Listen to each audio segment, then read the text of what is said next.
Hey friends, welcome to the channel. Long time no chat. I'm here to give you an update on my microlocks, but I think before I get started, I should show you what they're currently looking like. This is what the sides look like. I'll show you the back. It's looking like this. And I'll just get started just talking about my experience, my honest opinion. This isn't meant to be a complicated video. I'm really just here to share my thoughts with you. So hopefully I can remember everything that I want to share with you. If you're new around here, welcome. Thanks for tuning into the channel. Over here, I share my hair care journey, kind of, sort of. This year has been a bit rough, starting last year to this year, but here we are. So I split my locks. I used to have traditional size locks. I had them for about close to 4 years, and I split them December of 2023 and restarted a microloc journey, which I don't know. My loctician says they are sister locks, but we're just going to stick with microlocks to be safe because I don't want the sister lock police coming for me. Really, I'm here for peace. So where do I begin? I'm loving it. I'm loving it. I don't know if there's so much to say about locks. I mean, I feel like this is very similar to my other lock journey, but there have been many differences that I'm going to talk about. Hopefully I can remember to share a lot of them. So in terms of maintenance, what's happening right now is literally I do nothing. And I think that's the difference between my journey this time around versus my traditional lock journey. I don't know if it's the difference in size or if it's just because I'm going through this journey a second time. I've been so lazy with my hair, you guys. It's low-key borderline negligence. Let me just say that. I've been very negligent with my hair, except for keeping up with the reties. So I do have a loctician who maintains my locks, which is so different from last time where I self-maintained. So right now I am on a 6-week rotation cycle. So every 6 weeks I retighten my locks, which is nice because she was able to see how my hair was growing to determine that length of time. Now, 6 weeks goes by so fast. And typically when my retightenings are coming up, I'm usually like, how is this already 6 weeks and there's new growth? But because I'm not so focused on my hair, I'm not obsessed with my hair, I feel like that might be making time go by a little bit faster. Maybe that's also a difference with this particular journey. I feel like with my first lock journey, it was so brand new and I was so anxious for it to lock. I would literally look at the mirror all the time to see how far my hair was doing, how my hair was progressing. But this time around, I'm just leaving it because it's simply just hair. So I think my attitude going into this is a little bit more hands-off. I'm like, it'll lock when it wants to lock, when it can. Which is making me be a little bit more laid back. So I am loving getting my hair retightened by someone. Prior to this, my previous lock journey, I wanted a lot of control with my hair. I wanted to be in charge of what I was doing. But this time around, I am really liking the freedom of not having to do anything. Literally, my retightenings are taking roughly about 3 hours now. I pay $200 total with tip. So it is an investment if you are thinking about getting smaller locks, sister locks or micro locks, if you're not going to retighten them by yourselves. At some point, I might choose to retighten by myself. Right now, I really love my loctician. We have a lot in common. So our conversations are great. And it's also a nice opportunity for me to just de-stress and not have to think about anything and just kind of just relax. It's like my self-care thing that I can look forward to every 6 weeks. So my hair, there's so much to be said. Okay.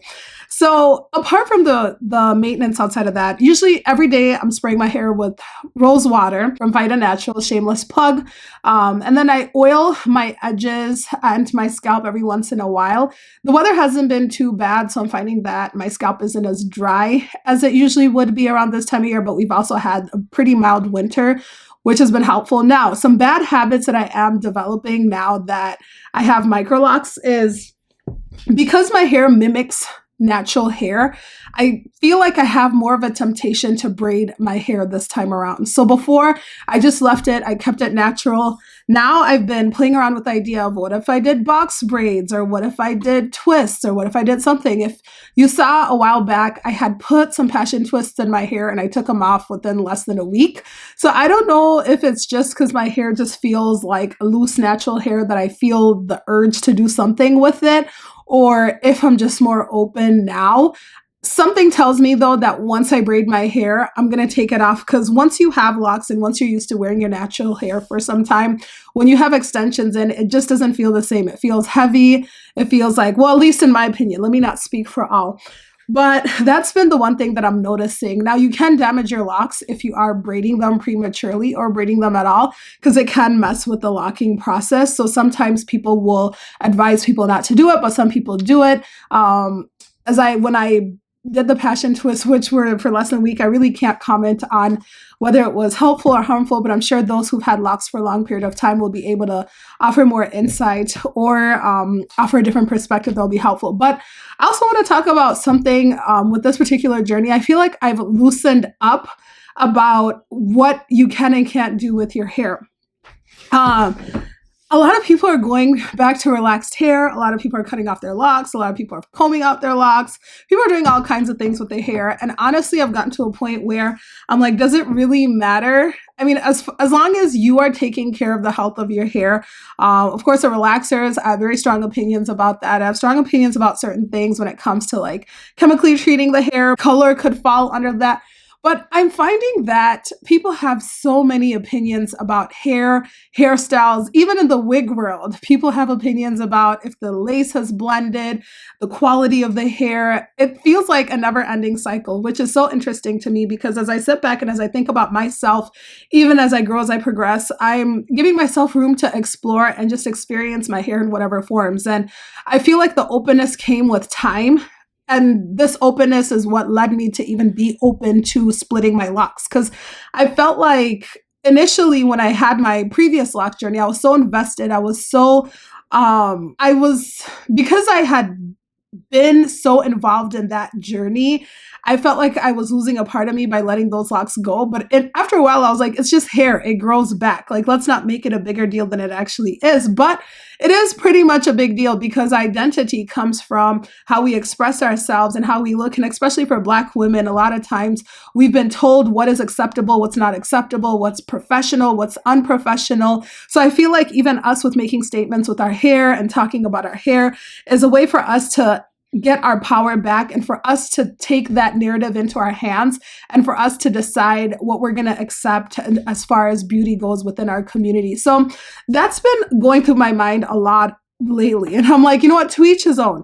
If somebody decides that they want to do something with their hair, if they feel like that's the best way to express their hair, then I'll go for it. But here on this channel, I'm going to tell you about my point of view, my perspective. And if you happen to line up with the beliefs that I hold, with some of the perspectives that I hold, which I will caution and say are subject to change, because as I'm learning, things might change. And who knows how long. I mean, I plan on keeping my hair locked for a really long time, but also that is subject to change. I could change my mind next year, and that's okay. You know, that is very much okay. And I think I'm going to speak also to those who are nervous to lock their hair or get on a lock journey. And because it is a permanent lifestyle, people might feel like I can't commit to that, or that's such a long commitment. But honestly, you could always cut them off, comb them out, if you decide that's not the look for you, or that's not something that you want. At the very least, if you're open to experiencing it and can experience it, try it out and see, because we have so many options. Our hair is versatile. We can do so many different things. So I think that's really, if I was to talk through like a mindset shift when it comes to hair, for me, I understand the value of hair, but I also am coming to understand that it's just hair, and not to make it a bigger deal than it is. And even for me with my sister locks or microlocks, see, I'm even dripping up, because right now I'm like, with my microlocks, this time around, I really just let them be. It's typically other people who will notice my hair and say, oh my goodness, I love your sister locks or microlocks, or how long have you had them for? Where did you get them installed, or what's the maintenance like? So if we make things a big deal, they become a big deal to other people. And that's just been something that I've come to learn over time. It's almost like that thing where somebody had said a quote, or maybe I heard it somewhere where they said, you teach other people how to treat you, or how to deal with you, or how to interact with you. And I think the same thing has to do with hair. If you make a big deal out of your hair, people make a big deal out of it. If you just move along like it's hair, everybody has hair, you're entitled to do whatever you want with it. That's just what it is. But of course, there are always going to be people who have comments. Like even on this channel, there are people who have opinions about the times when I've either styled or colored or done whatever. But really, people are always going to have opinions about everything. So you just kind of let them think what they want to think. And everybody has their own hair. So to each his own. So that's where I am in terms of hair care right now. Okay, so bad practices that I'm doing. I don't braid and band my hair. I know I should. I was doing it at first, and then I really got tired of it. Life is just so I don't want to keep saying that life is busy, but I want to build my hair care routine to what is realistic for me. And even though braiding and banding is recommended and it's something that's going to help with the progress of your strands, I don't commit to it. I don't do it every time because sometimes I just don't have the time to do it. So I'll wash my hair. I either have to say either I'm braiding and banding and sacrificing time for something else, or I'm not braiding and banding and able to. So I really have to weigh my options. So as far as washing my hair, I wash my hair like once every 2 weeks right now, definitely before I get a retightening. I wash it actually right before I get my hair retightened. So I usually go there when my hair is air drying, which it dries pretty fast. But for some reason, I like it when it's like wet. My loctician doesn't have an issue with it. She's fine with it. Usually by the time I get to her, it's like semi-dry, and she ends up misting it anyway. So I think it's not that big of a deal. But my bad practice is because I'm not braiding and banding, I think some of the pieces back here are unraveling like from the end. Like for instance, this one looks more like loose natural hair. You may not be able to see it, but it's mainly the ones in the back. The ends of them look like loose natural hair, I think, because they unraveled because I wasn't taking care of it while washing it. But I'm not too concerned about it because as long as the base of my hair is interlocked, I know it's not going to unravel fully. Now, how that strand decides to lock, I guess we're going to see. We're going to wait and see moving forward. I don't plan on putting any color in my hair just yet. Maybe in the future, but I think I'm just going to keep it the color it is. I did dye it jet black last year at some point, so waiting for all of that to fade out. But I really want a low maintenance hairstyle, like a true low maintenance hairstyle. So we'll see what happens. My hair is growing, as protective styles will do when they're maintained well. When your hair is hydrated well and you retain length, you're going to see hair growth. My edges are actually coming along. And if you remember me talking a little bit about this with me splitting my locks, or maybe I didn't talk about it, but one of the things is I wanted the appearance of like a fuller edges in the front because I had spaces and my edges were really struggling, but now they're starting to come back. Not sure if you'll be able to see them, but I'm happy with the progress right now. I know a lot of it was due to tension with how I was pulling my hair back before it was long enough to put in ponytails. So right now, if my hair is not like this, it's typically in a ponytail, and the ponytail can last for days because I can't be bothered. And as far as styling goes, I really don't know how to style my hair fully yet. I'm in that in-between length phase where my locks are like, I can do something with them, but at the same time, I can't really do something. I don't know, or maybe I just don't care. So that's the update. Hopefully you all are having wonderful lock journeys. I saw that some people are interested in splitting their locks. So hopefully this encourages you to move forward with that decision. If not, whatever your journey is, whether you're locked, not locked, whatever it is, hopefully you're having a healthy hair journey. Otherwise, thank you so much for watching this video. If you have any questions, please feel free to share them below. Apart from hair, the hair world, what's been happening with life, I did start a faith-based channel. I'm going to link it below for anybody who's interested in it.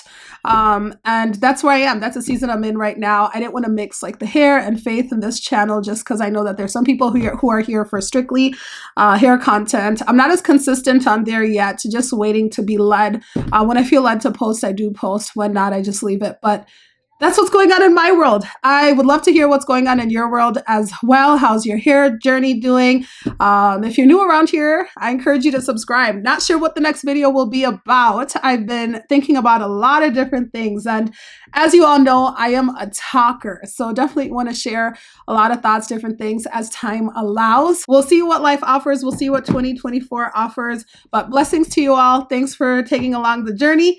I will see you in the next video. Bye.